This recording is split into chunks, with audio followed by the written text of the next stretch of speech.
택시 부임 승차로 지구대에 붙잡혀온 20대 여성. 그런데 여기서 수상한 행동을 보이다가 현장에서 딱 걸렸습니다.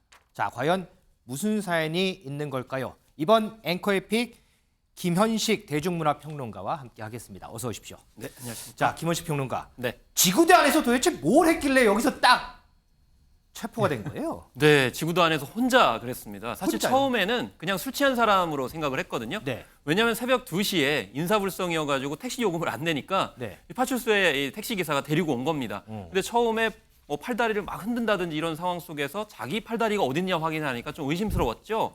혹은 아. 안절부절하고요. 앉아서 내 팔다리 어디 있어요? 이렇게 네, 다른 사람이 물어봤다고요? 보면 다 붙어 있는데 찾으니까 아 이거는 뭔가 의식적으로 문제가 있다라고 생각을 해가지고 경찰이 휴대폰 조회를 했습니다. 그랬더니 최근 3개월 동안 필로폰 투약 혐의로 재판을 받고 있었다는 사실이 지금 알려지게 화면에 나오는 되면서 이제 딱 저 걸린 여성인가 거죠. 보죠? 네, 그렇습니다. 그러면 승전 의원 이게 보니까 설명을 들어보니까 그러면 경찰은 마약 얘기가 나오니까 아 지금도 혹시 마약에 손을 댄 건가 뭐 이런 의심이 이제 갔겠네요 그러면. 네, 사실 마약 하시는 분, 마약하는 사람들의 전형적인 이렇게 모습들 중에 하나가 쭈라와 상태라 그래가지고 누구로부터 막 이렇게 나를 누가 죽이려고 해라는 생각과 저 친구가 나에게 막 고소를 할 거야 막 이런 상황들이 혼재돼가 있으면 전형적인 모습들이 자기가 생각하고 있는 것과 전혀 다른 모습을 보이고 제가 이 손이 있는데 시청자 여러분 이렇게 잡아야 되나? 이 손이 어디 있나요? 물으면 진짜 이상한 거잖아요. 저 패널 여기 나오면 안 돼라고 이야기할 수밖에 없는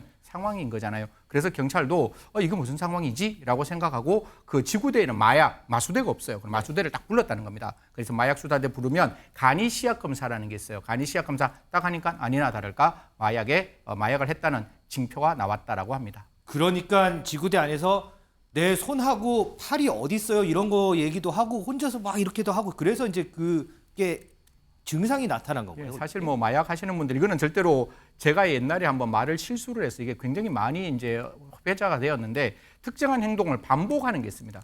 반복하는 것도 있고 그 반복을 하면서 자기가 거기에 대해서 계속 이렇게 자기 나름대로 집착을 하는 모습이 보이는데 지금 이런 모습이 이제 보였는 것이고 사실 지금 더 놀라운 것은 이 여성 기본적으로 자기가 마약으로 재판받는 중에 다시 이 마약에 손을 대었다라고 하는 거니까요. 마약이 얼마만큼 중독성이 강한 것인지 정확히 알 수 있고 지금 나와 있다시피 경찰이 이런 이야기를 했습니다. 마약에 빠진다는 것은 당신이 누구인지를 잃어버리는 것이다. 마약은 절대로 빠져 못 나오는 것이니 출구 없는 미로와 같다. 제가 지금도 시청자 여러분 중에 주위에 만약에 이런 분이 있으면 마약은 절대로 혼자 이겨낼 수가 없습니다. 반드시 치료받아야 되는 것이고 치료받는 과정에서는 익명성을 보장할 수 있는 여러 가지 제도들이 있으니까요. 적극적으로 혼자 계시지 마시고 주위 분들과 연대해서 반드시 치료받을 수 있는 상황을 만들었으면 좋겠다는 말씀 드리겠습니다. 잘 알겠습니다. 민수 기자, 우리가 얼마 전에 이제 비행기 안에서 비상구문 열려고 막 난동 부렸던 10대 얘기 전해줬잖아요. 네네. 근데 알고 봤더니 비행기 탈 때 마약을 하고서 탔더라고요. 맞습니다. 당시에 이 19세 A군 난동을 부려서 포승줄로 제압이 됐었는데요. 그렇죠. 마약 간이 시약 검사 결과를 보니까 양성 반응이 나왔다라고 합니다. 경찰 조사에서 A군 비행기를 타기 이틀 전에 이 필리핀에 있는 한 호텔에서 현지인 6명과 마약을 투약했다 이렇게 진술을 한 것으로 전해졌습니다.